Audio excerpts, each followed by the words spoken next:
Little Women by Louise May Alcott. Chapter 46. While Laurie and Amy were taking conjugal strolls over velvet carpets as they set their house in order and planned a blissful future, Mr. Barr and Joe were enjoying promenades of a different sort, along muddy roads and sodden fields. "I always do take a walk toward evening, and I don't know why I should give it up, just because I happened to meet the Professor on his way out," said Jo to herself, after 2 or 3 encounters, for though there were 2 paths to Meg's, whichever one she took, she was sure to meet him, either going or returning. He was always walking rapidly, and never seemed to see her until quite close, when he would look as if his short-sighted eyes had failed to recognize the approaching lady till that moment. Then, if she was going to Meg's, he always had something for the babies. If her face was turned homeward, he had merely strolled down to see the river and was just returning, unless they were tired of his frequent calls. Under the circumstances, what could Jo do but greet him civilly and invite him in? If she was tired of his visits, she concealed her weariness with perfect skill, and took care that there should be coffee for supper, as Mr. Bear doesn't like tea. By the second week everyone knew perfectly well what was going on, yet everyone tried to look as if they were stone blind to the changes in Jo's face. They never asked why she sang about her work, did up her hair 3 times a day, and got so blooming with her evening exercise, and no one seemed to have the slightest suspicion that Professor Bear, while talking philosophy with the father, was giving the daughter lessons in love. Jo couldn't even lose her heart in a decorous manner, but sternly tried to quench her feelings, and failing to do so, led a somewhat agitated life. She was mortally afraid of being laughed at for surrendering after her many and vehement declarations of independence. Laurie was her especial dread, but thanks to the new manager he behaved with praiseworthy propriety, never called Mr. Bear a capital old fellow in public, never alluded in the remotest manner to Jo's improved appearance, or expressed the least surprise at seeing the Professor's hat on the Marches' table nearly every evening. But he exulted in private, and longed for the time to come when he could give Jo a piece of plate with a bear and a ragged staff on it as an appropriate coat of arms. For a fortnight the Professor came and went with lover-like regularity. Then he stayed away for 3 whole days, and made no sign, a proceeding which caused everybody to look sober, and Jo to become pensive at first, and then, alas for romance, very cross. Disgusted, I dare say, and gone home as suddenly as he came. It's nothing to me, of course, but I should think he would have come and bid us good-bye like a gentleman, she said to herself, with a despairing look at the gate, as she put on her things for the customary walk one dull afternoon. "You'd better take a little umbrella, dear. It looks like rain," said her mother, observing that she had on her new bonnet, but not alluding to the fact. "Yes, Marmee. Do you want anything in town?" "I've got to run in and get some paper," returned Jo, pulling out the bow under her chin before the glass as an excuse for not looking at her mother. "Yes, I want some twilled silesia, a paper of No. 9 needles, and 2 yards of narrow lavender ribbon. Have you got your thick boots on, and something warm under your cloak?" "I believe so," answered Jo absently. "If you happen to meet Mr. Bear, bring him home to tea. I quite long to see the dear man," added Mrs. March. Jo heard that, but made no answer, except to kiss her mother and walk rapidly away, thinking with a glow of gratitude, in spite of her heartache, "How good she is to me! What do girls do who haven't any mothers to help them through their troubles?" The dry goods stores were not down among the counting houses, banks, and wholesale warerooms, where gentlemen most do congregate, but Jo found herself in that part of the city before she did a single errand, loitering along as if waiting for someone, examining engineering instruments in one window and samples of wool in another, with most unfeminine interest, tumbling over barrels, being half smothered by descending bales, and hustled unceremoniously by busy men who looked as if they wondered how the deuce she got there. A drop of rain on her cheek recalled her thoughts from baffled hopes to ruined ribbons, for the drops continued to fall, and being a woman as well as a lover, she felt that, though it was too late to save her heart, she might her bonnet. Now she remembered the little umbrella, which she had forgotten to take in her hurry to be off, but regret was unavailing, and nothing could be done but borrow one or submit to a drenching. She looked up at the lowering sky, down at the crimson bow already flecked with black, forward along the muddy street, then one long lingering look behind at a certain grimy warehouse, with Hoffman, Swartz, and company over the door, and said to herself, with a sternly reproachful air, "It serves me right. What business had I to put on all my best things and come philandering down here, hoping to see the Professor? Joe, I am ashamed of you. No, you shall not go there to borrow an umbrella, or find out where he is, from his friends. You shall trudge away and do your errands in the rain, and if you catch your death and ruin your bonnet, it's no more than you deserve. Now then." With that she rushed across the street so impetuously that she narrowly escaped annihilation from a passing truck, and precipitated herself into the arms of a stately old gentleman, who said, "I beg pardon, ma'am," and looked mortally offended. Somewhat daunted, Jo righted herself, spread her handkerchief over the devoted ribbons, and put temptation behind her, hurried on, with increasing dampness about the ankles and much clashing of umbrellas overhead. The fact that a somewhat dilapidated blue one remained stationary above the unprotected bonnet attracted her attention, and looking up, she saw Mr. Bear looking down. "I feel to know the strong-minded lady, who goes so bravely under many horse-noses, and so fast through much mud. What do you do down here, my friend?" "I'm shopping." Mr. Bear smiled as he glanced from the pickle factory on one side to the wholesale hide and leather concern on the other, but he only said politely, "You have no umbrella. May I go also, and take for you the bundles?" "Yes, thank you." Jo's cheeks were as red as her ribbon, and she wondered what he thought of her, but she didn't care, for in a minute she found herself walking away, arm in arm with her Professor, feeling as if the sun had suddenly burst out with uncommon brilliancy, that the world was all right again, and that one thoroughly happy woman was paddling through the wet that day. "We thought you had gone," said Jo hastily, for she knew he was looking at her.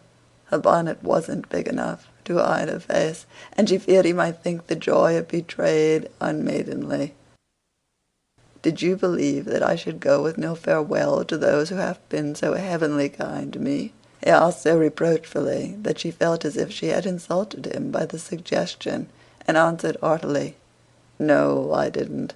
I knew you were busy about your own affairs, but we rather missed you, father and mother especially. And you? I'm always glad to see you, sir." In her anxiety to keep her voice quite calm, Jo made it rather cool, and the frosty little monosyllable at the end seemed to chill the Professor, for his smile vanished as he said gravely, "I thank you, and come one more time before I go." "You are going, then? I have no longer any business here. It is done." "Successfully, I hope," said Jo, for the bitterness of disappointment was in that short reply of his. "I ought to think so, for I have a way open to me by which I can make my bread and give my junglings much help." "Tell me, please. I like to know all about the boys," said Jo eagerly. "That is so kind. I gladly tell you. My friends find for me a place in a college, where I teach as at home, and earn enough to make the world smooth for France and Emil. For this I should be grateful, should I not?" "Indeed you should. How splendid it will be to have you doing what you like, and be able to see you often, and the boys," cried Jo, clinging to the lads as an excuse for the satisfaction she could not help betraying. "Ah, but we shall not meet often, I fear. This place is at the West." So far away, and Jo left her skirts to their fate, as if it didn't matter now what became of her clothes or herself. Mr. Barr could read several languages, but he had not learned to read women yet. He flattered himself that he knew Jo pretty well, and was, therefore, much amazed by the contradictions of voice, face, and manner, which she showed him in rapid succession that day. for she was in half a dozen different moods in the course of half an hour. When she met him she looked surprised, though it was impossible to help suspecting that she had come for that express purpose. When he offered her his arm, she took it with a look that filled him with delight. But when he asked if she missed him, she gave such a chilly, formal reply that despair fell upon him. On learning his good fortune, she almost clapped her hands. Was the joy all for the boys? Then, on hearing his destination, she said, "So far away," in a tone of despair that lifted him on to a pinnacle of hope. But the next minute she tumbled him down again by observing, like one entirely absorbed in the matter, "Here's the place for my errands. Will you come in? It won't take long." Jo rather prided herself upon her shopping capabilities, and particularly wished to impress her escort with the neatness and dispatch with which she would accomplish the business. But owing to the flutter she was in, everything went amiss. She upset the tray of needles, forgot the silesia was to be twilled till it was cut off, gave the wrong change, and covered herself with confusion by asking for lavender ribbon at the calico counter. Mr. Bear stood by, watching her blush and blunder, and as he watched, his own bewilderment seemed to subside, for he was beginning to see that on some occasions women, like dreams, go by contraries. When they came out, he put the parcel under his arm with a more cheerful aspect, and splashed through the puddles as if he rather enjoyed it on the whole. "Should we no do a little what you call shopping for the babies, and have a farewell feast tonight, if I go for my last call at your so pleasant home?" he asked, stopping before a window full of fruit and flowers. "What will we buy?" asked Jo, ignoring the latter part of his speech, and sniffing the mingled odors with an affectation of delight as they went in. "May they have oranges and figs?" asked Mr. Bear, with a paternal air. "They eat them when they can get them." "Do you care for nuts?" "Like a squirrel." "Hamburg grapes?" "Yes, we shall drink to the fatherland in those." Jo frowned upon that piece of extravagance, and asked why he didn't buy a frail of dates, a cask of raisins, and a bag of almonds, and be done with it. Whereat Mr. Bear confiscated her purse, produced his own, and finished the marketing by buying several pounds of grapes, a pot of rosy daisies, and a pretty jar of honey, to be regarded in the light of a demijohn. Then, distorting his pockets with knobby bundles, and giving her the flowers to hold, he put up the old umbrella, and they travelled on again. "Miss Marsh, I have a great favor to ask of you," began the Professor, after a moist promenade of half a block. "Yes, sir," and Jo's heart began to beat so hard she was afraid he would hear it. "I am bold to say it, in spite of the rain, because so short a time remains to me." "Yes, sir," and Jo nearly crushed the small flower pot with the sudden squeeze she gave it. "I wish to get a little dress for my Tina, and I am too stupid to go alone. Will you kindly give me a word of taste and help?" "Yes, sir," and Jo felt as calm and cool all of a sudden as if she had stepped into a refrigerator. "Perhaps also a shawl for Tina's mother. She is so poor and sick, and the husband is such a care. Yes, yes, a thick warm shawl would be a friendly thing to take for little mother." "I'll do it with pleasure, Mr. Barr." "I'm going very fast, and he's getting dearer every minute," added Jo to herself. Then, with a mental shake, she entered into the business with an energy that was pleasant to behold. Mr. Barr left it all to her, so she chose a pretty gown for Tina, and then ordered out the shawls. The clerk, being a married man, condescended to take an interest in the couple, who appeared to be shopping for their family. "Your lady may prefer this. It's a superior article, a most desirable colour. Quite chaste and genteel," he said, shaking out a comfortable grey shawl and throwing it over Jo's shoulders. "Does this suit you, Mr. Bear?" she asked, turning her back to him, and feeling deeply grateful for the chance of hiding her face. "Excellently well. We will have it," answered the Professor, smiling to himself as he paid for it, while Jo continued to rummage the counters like a confirmed bargain hunter. "Now shall we go home?" he asked, as if the words were very pleasant to him. "Yes, it's late, and I'm so tired." Jo's voice was more pathetic than she knew, for now the sun seemed to have gone in as suddenly as it came out, and the world grew muddy and miserable again, and for the first time she discovered that her feet were cold, her head ached, and that her heart was colder than the former, fuller of pain than the latter. Mr. Barr was going away. He only cared for her as a friend. It was all a mistake, and the sooner it was over the better. With this idea in her head, she hailed an approaching omnibus with such a hasty gesture that the daisies flew out of the pot and were badly damaged. "This is not our omnibus," said the Professor, waving the loaded vehicle away, and stopping to pick up the poor little flowers. "I beg your pardon. I didn't see the name distinctly. Never mind, I can walk. I'm used to plodding in the mud," returned Joe, winking hard, because she would have died rather than openly wipe her eyes. Mr. Barr saw the drops on her cheeks, though she turned her head away. The sight seemed to touch him very much, for suddenly stooping down, he asked in a tone that meant a great deal, "Heart's dearest, why do you cry?" Now, if Joe had not been new to this sort of thing, she would have said she wasn't crying, had a cold in her head, or told any other feminine fib proper to the occasion, instead of which that undignified creature answered, with an irrepressible sob, "Because you are going away." "Ach, mein Gott, that is so good," cried Mr. Barr, managing to clasp his hands in spite of the umbrella and the bundles. "Joe, I have nothing but much love to give you.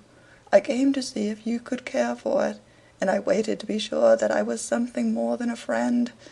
Am I? Can I make a little place in your heart for old Fritz?" he added, all in one breath.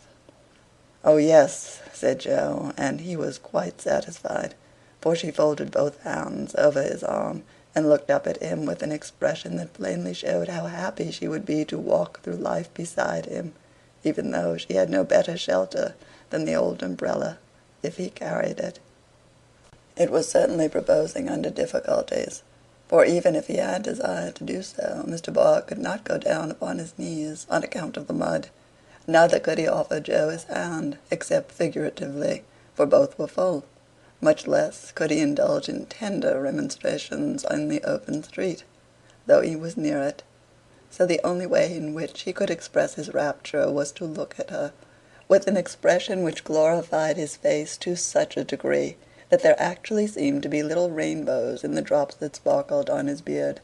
If he had not loved Joe very much, I don't think he could have done it then, for she looked far from lovely, with her skirts in a deplorable state, her rubber boots splashed at the ankle, and her bonnet a ruin. Fortunately, Mr. Barr considered her the most beautiful woman living, and she found him more Jove-like than ever, though his hat brim was quite limp, with the little rills trickling thence upon his shoulders, for he held the umbrella all over Joe, and every finger of his gloves needed mending.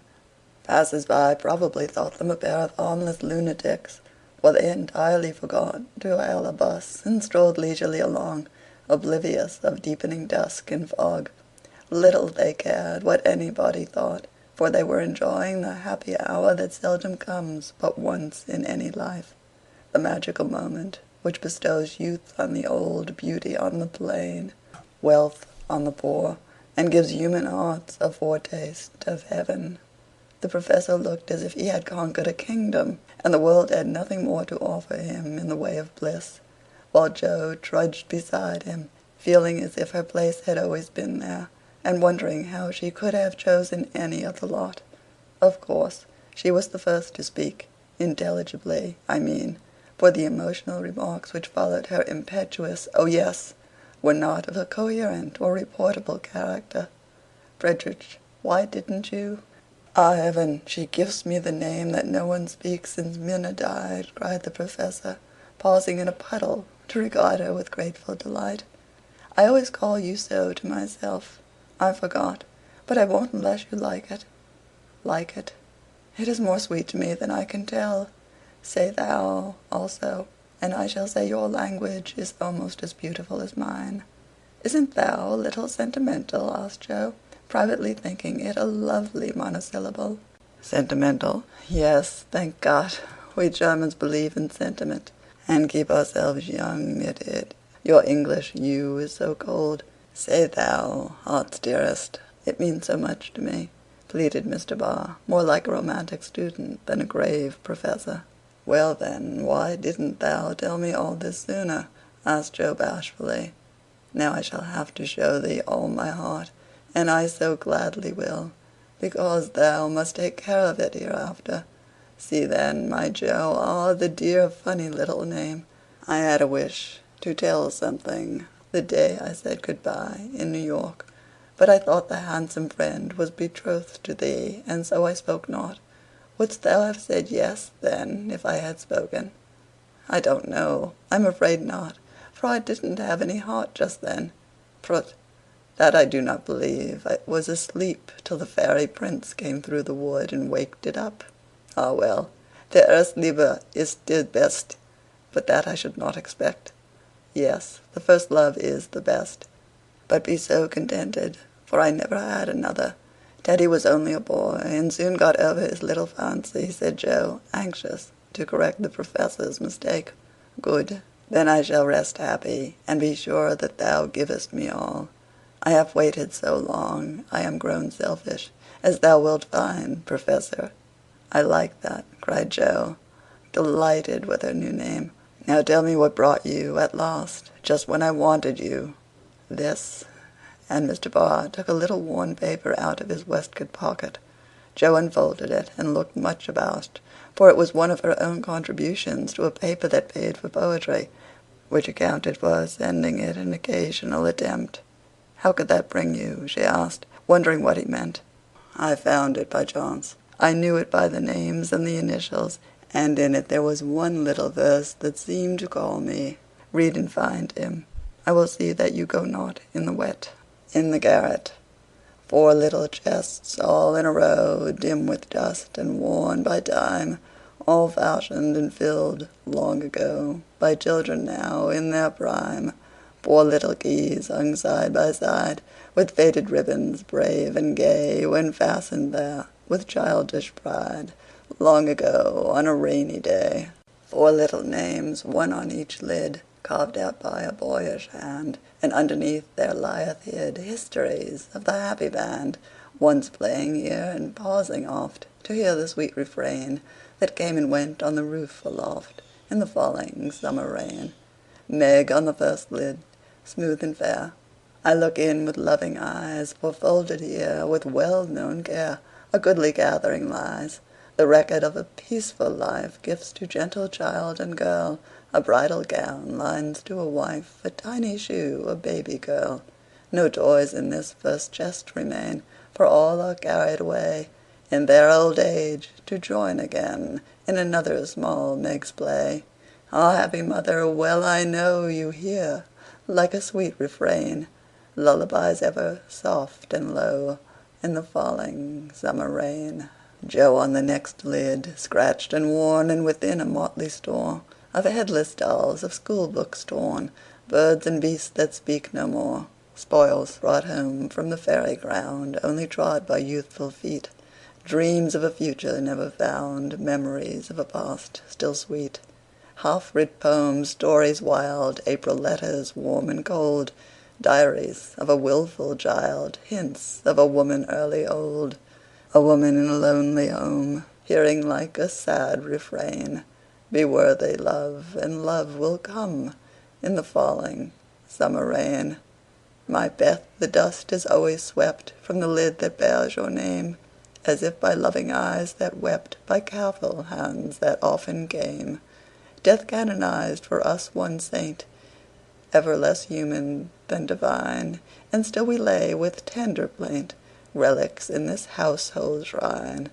The silver bell so seldom rung, the little cap which last she wore, the fair dead Catherine that hung by angels born above her door. The songs she sang without lament in her prison house of pain, forever are they sweetly blent with the falling summer rain.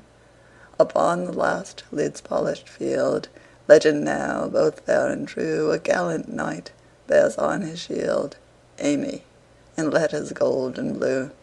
Within lies nudes that bound her hair, slippers that has danced their last, faded flowers laid by with care, fans whose airy toils are past, Gay valentines, all ardent flames, trifles that have borne their part in girlish hopes and fears and shames, the record of a maiden heart. Now learning fairer, truer spells, hearing like a blithe refrain the silver sound of bridal bells in the falling summer rain. 4 little chests, all in a row, dim with dust and worn by time. 4 women, taught by weal and woe to love and labor in their prime. 4 sisters, parted for an hour, none lost, only one gone before, made by love's immortal power, nearest and dearest evermore. Oh, when these hidden stores of ours lie open to the Father's sight, may they be rich in golden hours, deeds that show fairer for the light. Lives whose brave music long shall ring like a spirit-stirring strain, souls that shall gladly soar and sing in the long sunshine after rain. It's very bad poetry, but I felt it when I wrote it, one day when I was very lonely and had a good cry on a rag bag. I never thought it would go where it could tell tales, said Joe, tearing up the verses the Professor had treasured so long. Let it go.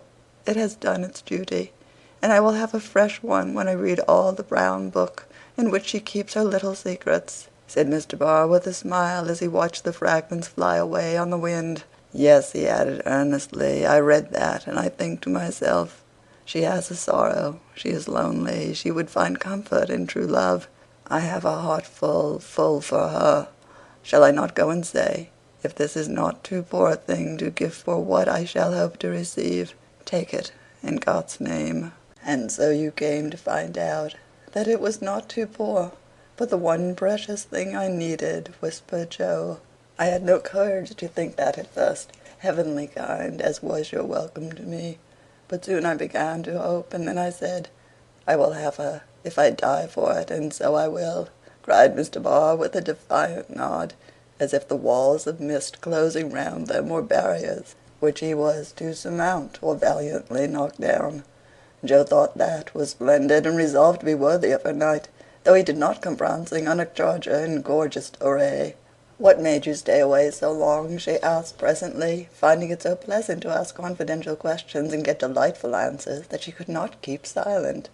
It was not easy, but I could not find the heart to take you from that so happy home until I could have a prospect of one to give you, after much time perhaps and hard work. How could I ask you to give up so much for a poor old fellow who has no fortune but a little learning? I'm glad you are poor. I couldn't bear a rich husband, said Joe decidedly, adding in a softer tone, don't fear poverty. I've known it long enough to lose my dread and be happy working for those I love. And don't call yourself old. 40 is the prime of life. I couldn't help loving you if you were 70. The Professor found that so touching that he would have been glad of his handkerchief if he could have got out it. As he couldn't, Joe wiped his eyes for him and said, laughing, as she took away a bundle or two, I may be strong-minded, but no one can say I'm out of my sphere now. For woman's special mission is supposed to be drying tears and bearing burdens. I'm to carry my share, Frederick, and help to earn the home. Make up your mind to that, or I'll never go, she added resolutely, as he tried to reclaim his load. We shall see. Have you patience to wait a long time, Joe? I must go away and do my work alone. I must help my boys first, because even for you I may not break my word to Minna. Can you forgive that, and be happy while we hope and wait? Yes, I know I can, for we love one another, and that makes all the rest easy to bear. I have my duty also, and my work.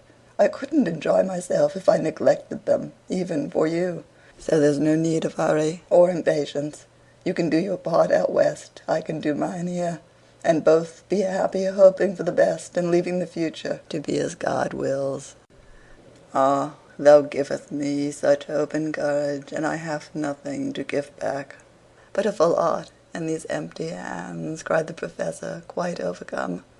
Joe never, never would learn to be proper, for when he said that, as they stood upon the steps, she just put both hands into his, whispering tenderly, not empty now, and stooping down, kissed her Frederick under the umbrella.